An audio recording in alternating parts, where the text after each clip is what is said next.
Permettetemi innanzitutto di ringraziare l'autore del libro, Agostino Santillo, che abbiamo ascoltato. È molto puntuale, molto preciso e i suoi interventi esprimono, oltre che passione politica, grande competenza. È un ingegnere. Questo perché quando noi ovviamente affrontiamo le cose lo facciamo anche dall'alto delle nostre competenze, a differenza di un coro che ci descrive come non competenti. E permettetemi anche di ringraziare e salutare l'editore, nonché direttore anche delle edizioni GFE, Gianluca Ferrara, altra nostra grande conoscenza, perché è un nostro amico che ha onorato, quindi ha lavorato con onore e disciplina nella scorsa legislatura, e quindi anche l'editore di questo volume. Il volume è molto puntuale, alcuni fatti sono emersi, non sono riportati perché sono verificati più recentemente, però facciamo un passo indietro velocissimamente. È stato ricordato e il nostro moderatore Sansonetti mi stimolava a fare questo passo indietro. Cos'è il decreto rilancio, maggio 2020, il Paese è veramente piegato in ginocchio. Aggiungete che sin dal nostro insediamento abbiamo iniziato a lavorare, a cervellarci, quindi dal 2018 abbiamo cercato di trovare misure per cercare di far ripartire i cantieri. Vi ricordate i cantieri bloccati, eccetera? Iniziamo a scoprire dettagliatamente che non mancavano i finanziamenti, ma era tutto man mano che iniziamo a verificare lo stato di avanzamento dei lavori, comprendemmo che c'è un problema di sistema. Io mi feci portare le tabelle e le statistiche e vidi che in pratica le prime 15 imprese di costruzione in Italia erano tutte in dissesto, concordato preventivo, amministrazione straordinaria a seconda dei casi. In pratica erano tutte coinvolte in un dissesto finanziario, e il dissesto finanziario bloccava tutti i lavori a catena, perché tutti i subappaltatori ovviamente non venivano pagati e i cantieri erano bloccati. Allora iniziamo a confezionare alcune norme per consentire ad esempio i pagamenti ai subappaltatori all'ANAS. Ci siamo inventati un marchingegno giuridico assolutamente innovatore. Queste cose ovviamente non vi verranno riportate, ve le racconto io, perché sui giornali non le leggerete mai. Cose completamente innovatrici per iniziare a sbloccare i primi cantieri. Però il problema rimaneva di fondo: come poter riavviare un settore che era completamente depresso. Eravamo il fanalino di coda in Europa nel settore dell'edilizia. Di qui, diciamo, questo meccanismo del superbonus. È un meccanismo che si rivela prodigioso, ma soprattutto, attenzione, per chi fa politica non è solo importante far ripartire l'economia. Per quali ragioni, con quali obiettivi la fai ripartire? Qui c'è stata un indirizzo politico ben preciso, con degli obiettivi precisi che noi dobbiamo sottoscrivere e continuare a perseguire. Innanzitutto il problema della rigenerazione urbana. Agostino Santillo dedica importanti pagine anche a quella che è la situazione urbanistica italiana. Abbiamo un patrimonio immobiliare vetusto, va rigenerato, non possiamo più consumare suolo.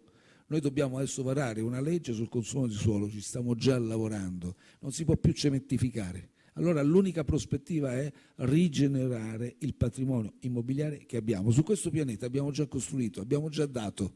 Uno, oltre che in Italia ovviamente. Due, efficientamento energetico dei nostri edifici, e la gente deve capire che questo edificio produce emissioni tossiche di CO2, anche se è statico. Uno pensa sempre che è soltanto l'automobile, l'autobus che produce emissioni di CO2. Dobbiamo entrare nell'ottica che anche un edificio così stabile in via statica produce emissioni di CO2. 3, risparmio delle bollette, livello occupazionale, riparte tutto il settore. Siamo diventati addirittura, abbiamo superato i dati delle agenzie indipendenti, ce l'hanno riconosciuto, abbiamo superato addirittura la Gran Bretagna, che sembrava inarrivabile.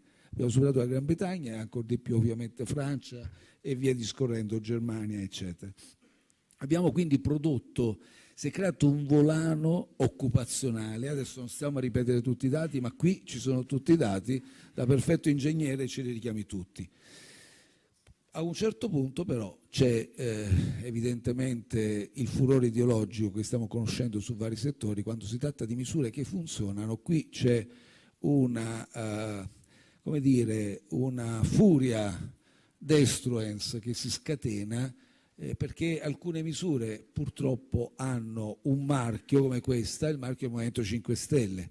Allora si scatena un concentrato di attacco terribile, ha iniziato Draghi, tanti interventi, tante misure e sorprendentemente sta continuando e ha continuato la Meloni che ce la ritroveremo invece al fianco con Fratelli d'Italia come la Lega eccetera, a condividere tutti gli interventi per rilanciare questo settore e per non bloccare il meccanismo della cessione e della cedibilità.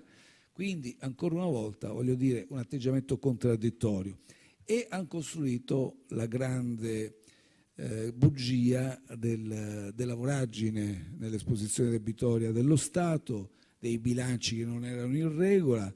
Giorgetti ha parlato della politica scellerata, dopo che loro stessi contribuivano ovviamente con vari emendamenti e con tante dichiarazioni pubbliche, erano forze che hanno contribuito nero su bianco a dire che era un meccanismo assolutamente che andava portato avanti e incentivato, sino a trovare una formula che potesse colpire l'immaginario collettivo, perché questi attacchi che hanno un chiaro, voglio dire, una chiara connotazione ideologica possono funzionare se trovano una formula, se trovano, e la formula qual è stata qui? Dei 2.000 euro, anche un bambino che oggi nasce si porta appresso un debito dalla culla sino alla tomba di 2.000 euro, quindi tutto il paese a questo punto qui viene avvolto da questa immagine, lo dice il Ministro dell'Economia, lo ripete il Presidente del Consiglio, voragine nei conti, chiaramente si creano i presupposti perché si possa condividere questa grande sonora menzogna. Purtroppo però cosa succede? Che non tutte le ciambelle vengono col buco. Il ministro Giorgetti non ha controllato il suo consiglio economico che si chiama Enrico Zanetti, il quale si cimenta in una ricerca per la Fondazione dei dottori commercialisti e invece dice tutto il bene possibile di questa misura. Dice che questa misura ha un impatto, il super bonus molto positivo sull'edilizia, sugli investimenti, sul PIL e sulla dinamica debito-PIL. Purtroppo non tutte le ciambelle vengono col buco, perché nessuno avrebbe potuto immaginare che nella titubanza degli altri paesi europei che stanno studiando questa misura e stanno cercando di vedere come attuarla, gli Stati Uniti scavalcano tutti.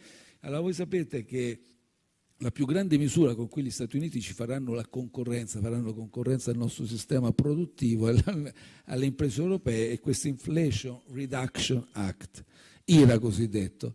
E il 14 giugno, giusto, Sansonetti sa tutto, 14 giugno l'Internal Revenue Service, che sarebbe l'agenzia delle entrate americana, corrispondente poi alla nostra agenzia, quindi delle guidelines pubblica, delle linee guida e precisa che qui devono essere questi crediti d'imposta liberamente cedibili a terzi e scambiabili. Quindi gli Stati Uniti, per promuovere il più grande piano di rilancio della propria economia dopo la crisi energetica, di cui peraltro loro in parte si sono anche avvantaggiati, aggiungiamo, volendo ovviamente tutelare la propria economia e le proprie imprese, introduce come meccanismo stabile e permanente questo del credito d'imposta liberamente cedibili e scambiabili. Il nostro meccanismo, ci copiano gli Stati Uniti.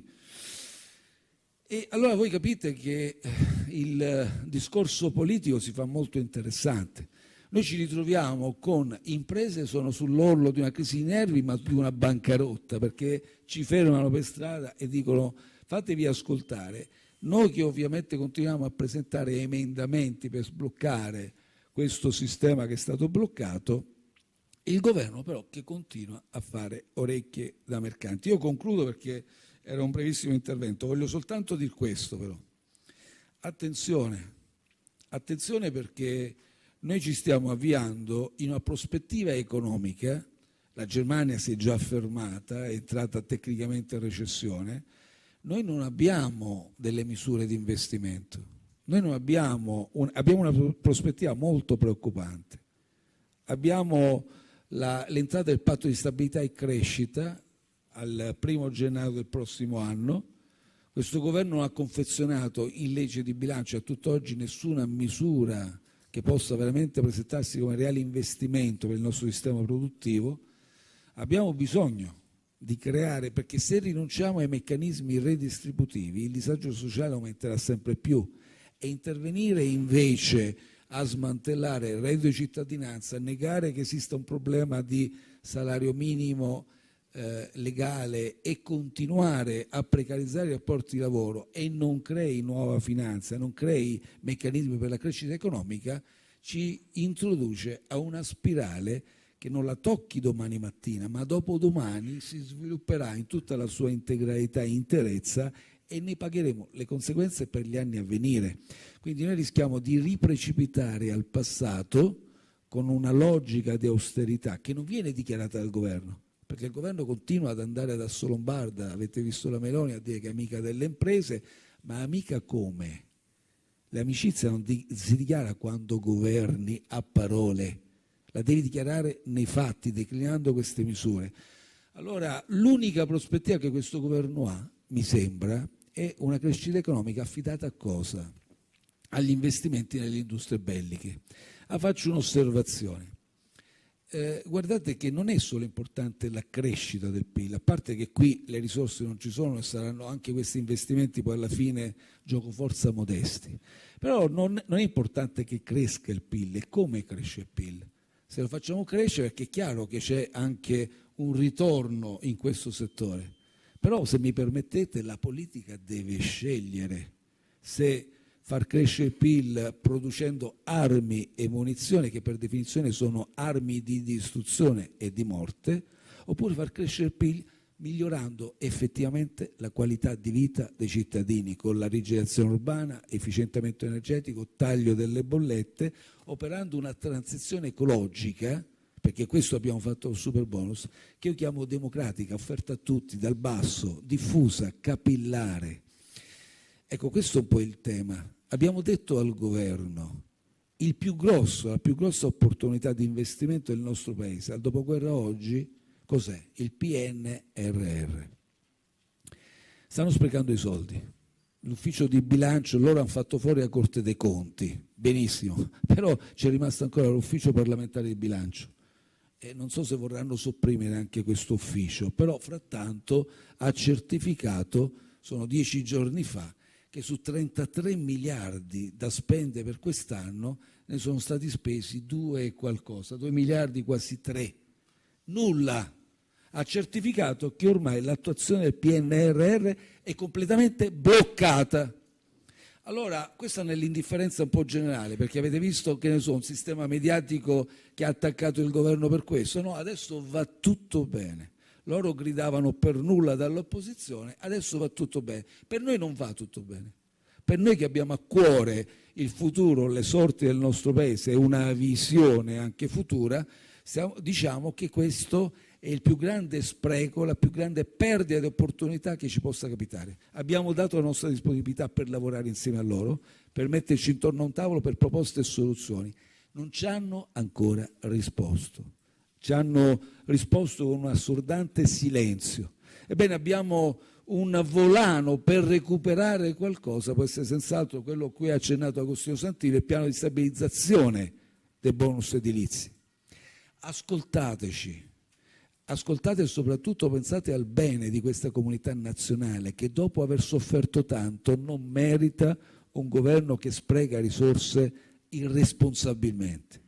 Potremmo assolutamente, perché Fitto lo ha riconosciuto, Ecobonus e Transizione 4.0 sono le misure a più alto tasso di spesa, cioè quelle che sono riuscite a mettere 14 miliardi a terra dei 25 finora previsti, quindi quelle che riescono a realizzarsi appieno e più efficacemente rispetto alle altre.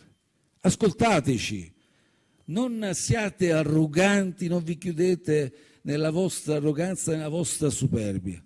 Cerchiamo a questo punto di spendere i soldi del PNR utilizzando, alimentando crediti d'imposta per l'edilizia e transizione 4.0. Cerchiamo di porre rimedio per dove si può a questo piano che sta andando letteralmente in malora.